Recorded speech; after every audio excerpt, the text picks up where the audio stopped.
Μόλις κατάλαβα αυτό που θα σου πω, άλλαξε όλος ο τρόπος που σκέφτομαι προς το καλύτερο. Πιο παλιά σαν Γιώργος ήξερα τι περίπου θέλω, αλλά επειδή δεν έβλεπα άμεσα αποτελέσματα, ψιλοξενέρωνα.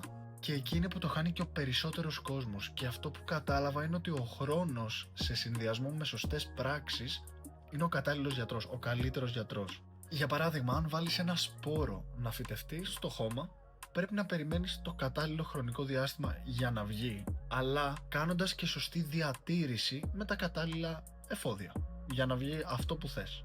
Όλο αυτό ισχύει και στους ανθρώπους. Πρέπει να βρεις τι σπόρο θέλεις για τη ζωή σου, σπόρο εννοώντας ποιοι θέλεις να είναι οι πραγματικοί σου στόχοι, όντως που θέλεις να είσαι σε κάποια χρόνια από τώρα, ώστε να μπορείς να καλλιεργείς το σπόρο σου καθημερινά με τα κατάλληλα υλικά. Είτε αυτό λέγεται γνώση, είτε αυτό λέγεται περιβάλλον, είτε αυτό λέγεται γυμναστική, οτιδήποτε θέλει ο καθένας.